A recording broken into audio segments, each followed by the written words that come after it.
The number of millionaires in this country keeps increasing, right? So I guess, don't you want to be one of them? The answer of how to get there is our topic in this segment of Dollars and Cents, and that answer may very well surprise you. Here are the stats. The reality is that the U.S. keeps producing more millionaires. Total number of U.S.-based millionaires more than doubled between 2020 and 23, reaching nearly 22 million individuals have achieved sort of that millionaire status, if you will.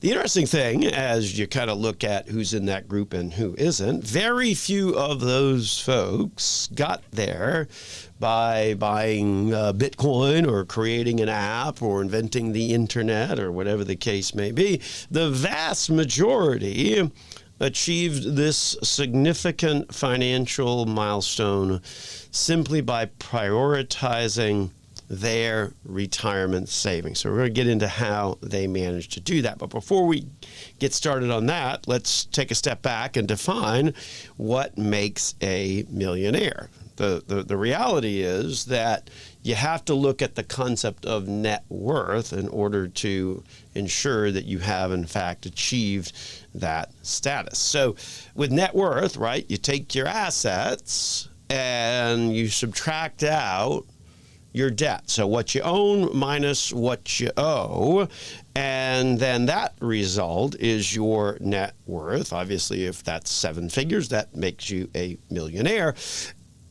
If it's not, then it won't work, right? So say, for example, you have $2 million in real estate, but you owe $2.5 million in mortgages and credit card debt and car loans and all of that. That doesn't make you a millionaire. That makes you broke because you owe more than what you own. So you don't qualify in that respect. The second thing to consider, of course, is that being a millionaire today, not obviously what it used to be. Obviously, a lot of money, no question on that. But the reality is that the value of those dollars and the value of $1 million isn't what it used to be because of our friend that is always out there in the economy called inflation. Not really much of a friend now, is he? For example, if you include the impact of inflation in the year 2025, this year, you'd need over 1.6 million to have the same spending power that you did with $1 million only 20 years ago in the year 2005. So to be clear, obviously, if you're a millionaire, that's still a very good thing, but it ain't what it used to be. That kind of goes to the heart of your investment allocation and what it needs to be.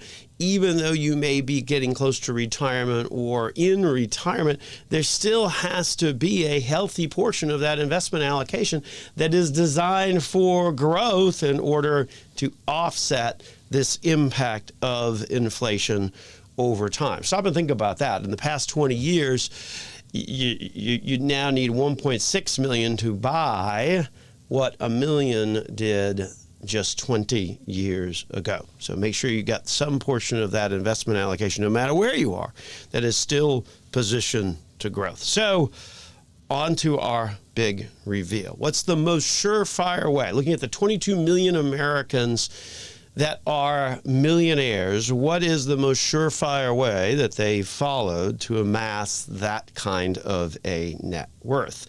Well, the reality is they actually did that in a very simple way.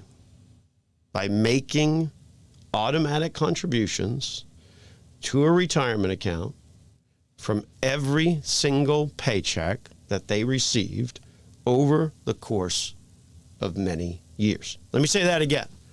They put money in on a regular basis to a retirement account every time they got money. They took some portion of that and put it directly into a savings account, retirement account, and they did that over an extended period of time. Does that surprise you? I mean, It shouldn't, really, because it's just taking advantage of the power of time, the power of compounding, the power of consistency. Certainly not a get-rich-quick kind of scheme going on there, and it doesn't require you to invent the internet or create AI or any of those kinds of things, but certainly an important path to financial success for many Americans. 4 real reasons why it works as well as it does. So we wanted to kind of go over those with you.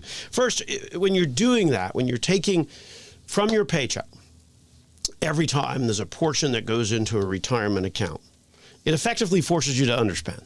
That's really what it does, because you don't ever get the money deposited into your checking account. When those contributions come out automatically, it forces you to prioritize, to save money, and ultimately forces you to live off of less, because you got less going into the checking account because less than your full income is getting deposited, because some of it's coming off the top. So it's sort of the reason that it works as well as it does is it sort of forces you to underspend, if you will.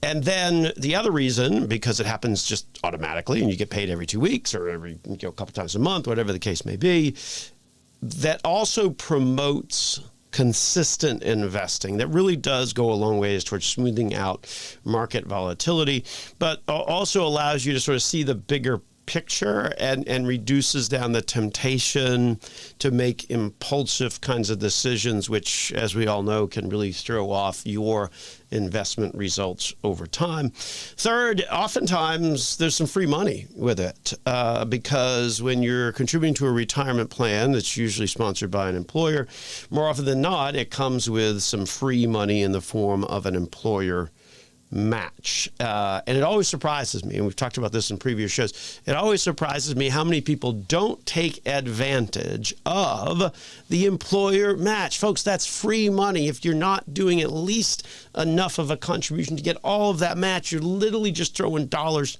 down the toilet. So that's a great way to become a millionaire, is have somebody else partially fund it. And that's the notion of taking advantage of the free money in the form of that employer match that many employer-sponsored plans have. And then fourth, majority of plans will sort of automatically adjust your overall investment allocation as you get closer to retirement. They do this through a lot of the target date funds or a lot of the balanced types of funds that exist inside these plans. So while we're not a particularly great fan of target date funds, the purpose that they do serve, particularly for a lot of Americans, is they do automatically adjust, automatically sort of rebalance and become more conservative as people get older. Now, if the notion of starting to make those contributions on a regular basis seems overwhelming, let me leave you with a couple of sort of key approaches to help you maybe get started.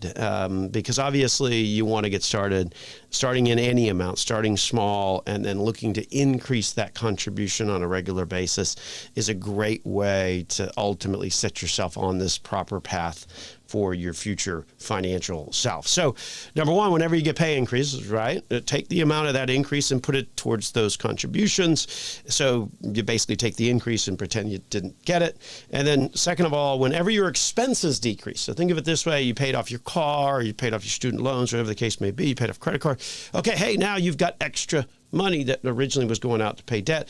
Take that extra cash and turn around and boost your retirement contributions accordingly. So it's in this way that you can, in fact, achieve that millionaire status, just like millions of Americans have achieved. Doesn't require you to invent something, doesn't require you to marry well, inherit well, or whatever the case may be. Just consistent behavior over an extended time period and funding that retirement plan each and every paycheck. With that, we're going to take a break here on Dollars and Cents with Joel Garris of Nelson Financial Planning.